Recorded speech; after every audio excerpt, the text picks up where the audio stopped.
Good morning everyone. I am Ritu Rajoria, your Sanskrit teacher. आज हम संस्कृत का लेसन 5 स्टडी करेंगे, जिसका नाम है कंटकेनेव कंटकम। लेसन स्टार्ट करते हैं। आशीत कश्चित चंचलो नाम व्याध। किसी वन में एक चंचल नाम का शिकारी रहता था। पक्षी मृगादीनां ग्रहणेन स स्वीयां जीविकां निर्वाहितम स्म। वह पक्षियों को मारकर अपना जीवन यापन का निर्वाह करता था। एकदा सह वने जालम विस्तीर गृहम आगतवान। एक दिन वह वन में जाल बिछाकर घर आ जाता है। अन्यस्मिन् दिवसे प्रातःकाले यदा चंचल वनम गतवान। और वह दूसरे दिन प्रातःकाल जब वन में जाता है, तथा स दृष्टवान, तब उसने देखा, यत तेन विस्तारते जाले दुर्भाग्यवाद एक व्याघ्रवद आसीत।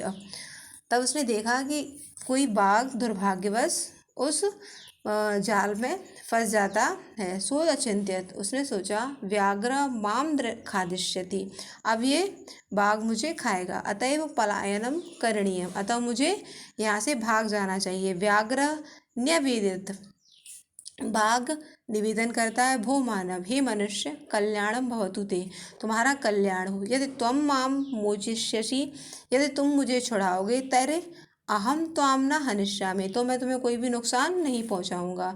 तदा सह व्याध व्याघ्रम जालात वह निरृषाय।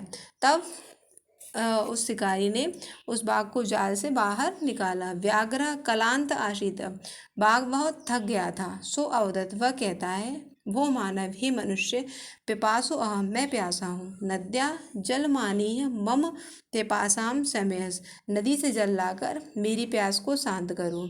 व्याघ्र जलम पीत्वा पुनः, बाघ जल पीकर पुनः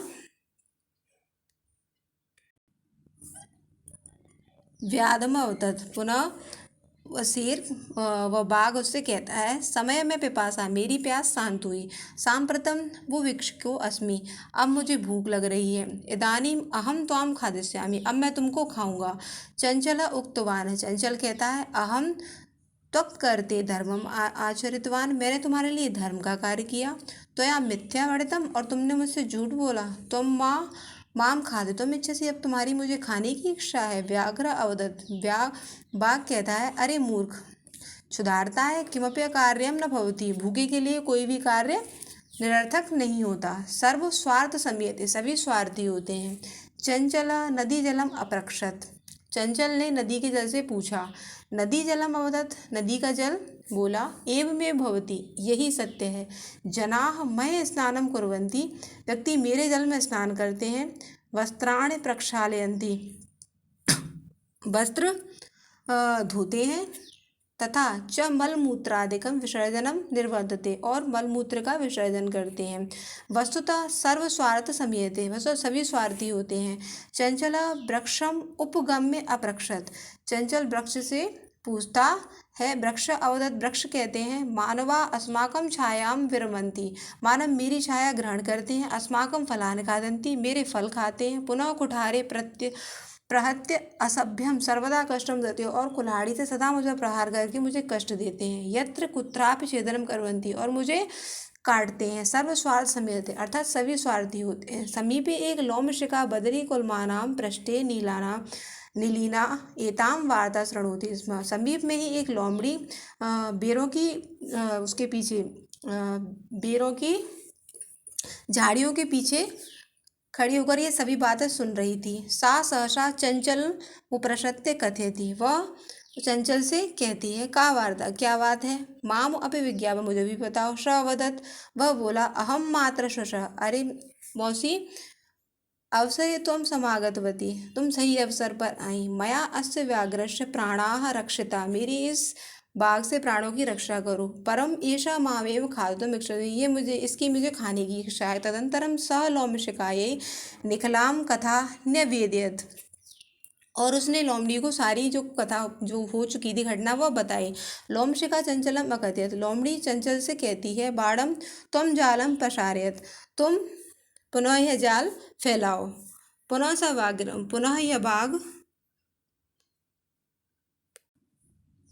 पुनः बाघ उस जाल में प्रवेश करेगा। केन प्रकारेण त्वम् अस्मिन् जाले बद्ध इति अहम प्रत्यक्ष द्रष्टुम इच्छामि। मतलब लोमड़ी उस बाघ से कहती है कि तुम इस जाल में पुनः से प्रवेश करो और मैं ये अपनी आंखों से यह देखना चाहती हूँ। तत्प्रतांत प्रदर्शित तस्मिन् जाले प्राविशत, और वह पूरी घटना बताने के लिए बाघ उस जाल में प्रवेश करता है। लोमशिका पुनः कथयत, लोमड़ी पुनः कहती है, संप्रति पुनः पुनः कूर्दन कृत्वा दर्शय, तुम बार बार इसमें कूदो।